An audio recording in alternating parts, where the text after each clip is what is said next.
because we're going to be walking around the church a little bit today. Okay? Let me come down here. Oh, I can't bend like that. Anyway. A long time ago, many years ago, people didn't know how to read or write. How many of you know how to read? Wonderful. And you're learning to read? Ellen, are you learning to read? Mm-hmm. And how many of you can write? See, that's great. But when people didn't know how to read or write, they had to rely on just listening to stories to learn, or when the early church came about, the church used symbols. They used, you know what a symbol is? Anybody know what a symbol is? What's a symbol? Like, a symbol is something that stands for something. It stands for something, right? And so we still have a whole bunch of symbols and things that stand for something in our church and in our worship to remind us of the gospel of Christ. Does anybody know what gospel means? What's it mean? It's technically the part of the Bible. Part of the Bible, it is. A gospel, what it really means is good news. Good news. And so the apostles in the church has been around the world spreading good news.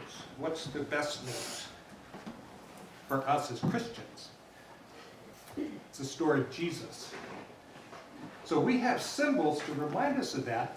And so sometimes we get into church and we don't see and we don't understand what all these things mean. I want you to get up with me if you could. And we're going to look at the first symbol way in the back of the church.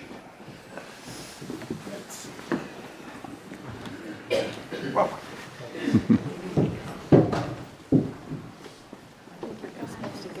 Go. Come on. Come on. We're taking a walk. There you go.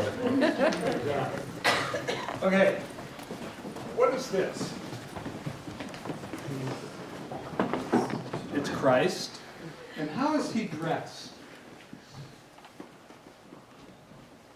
We don't often see Christ dressed like this. But what's he have on his head? A crown. Why do you think he has a crown? The Bible tells us that Jesus is the King of Kings and Lord of Lords. That one day, Jesus is going to return and he's going to rule the whole earth. And he was sent here by God to teach us how to live. And then someday he comes back as King of Kings and Lord of Lords. And this is Christ, the King. And that's a symbol. So that tells us a little story if we know what it means, doesn't it? Let's go back way up to the front.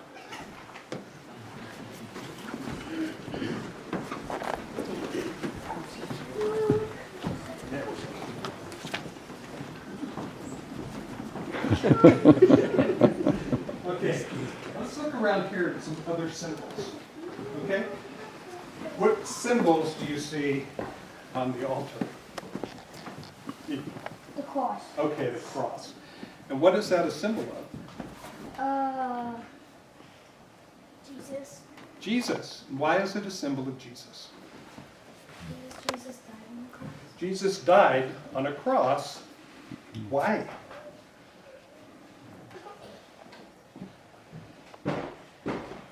That's the hard part, huh? Now, why is a cross? We have crosses all over. They're on all the windows.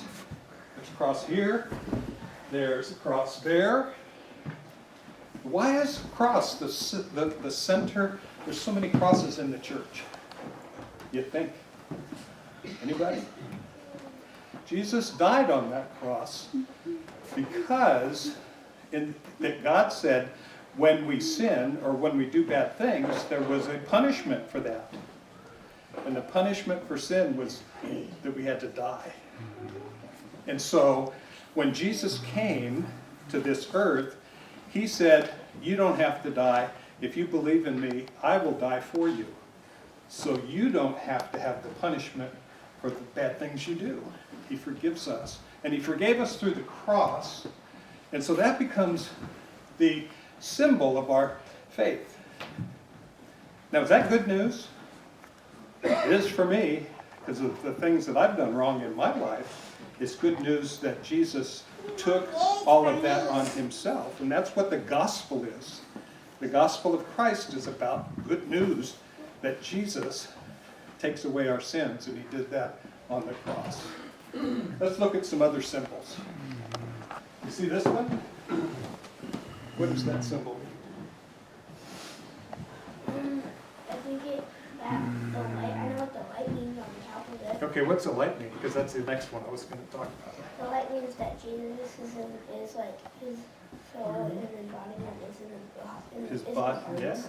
The blessed communion is in there. It's called an ombre, by the way. It's not, never mind.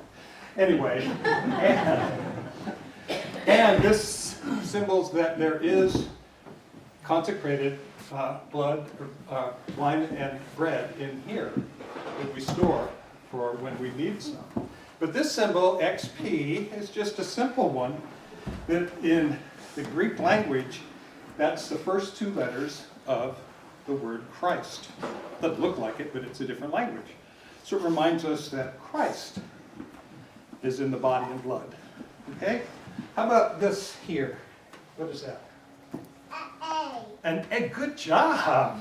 And what's this one? What is it? Egg. Egg. Ed? No, It's close. egg. Oh, No. it's kind of like an upside down horseshoe. That's what I was going to say. But this is in Greek, this is the first letter of the alphabet. It's an alpha. Alpha, and this is the last letter of the alphabet. It's what? Omega. Jesus, and that's an HSI. Anyway, Alpha and Omega is the beginning and the end. And the Bible tells us that Jesus was in the beginning and the end, that he's everything in the middle. So we have symbols all over the church to remind us of the gospel, of the good news. And it's about Jesus, and that's his name in Greek. That's the first three letters of the word Jesus.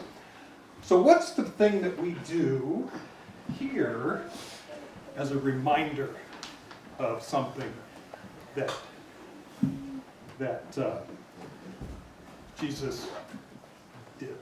Yes?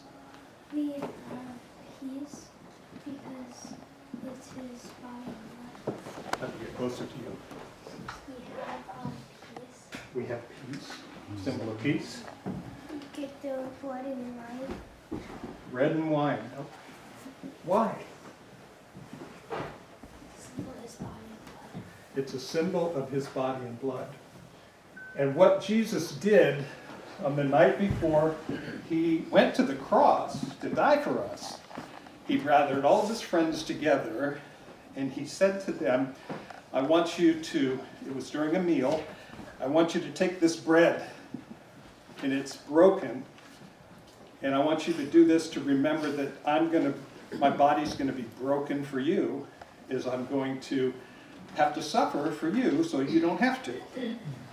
And then he took the cup of wine and he gave it to them, and he said, this is my blood, because he actually died and his blood left him.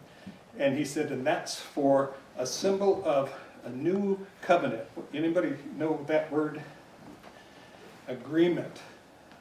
A new agreement.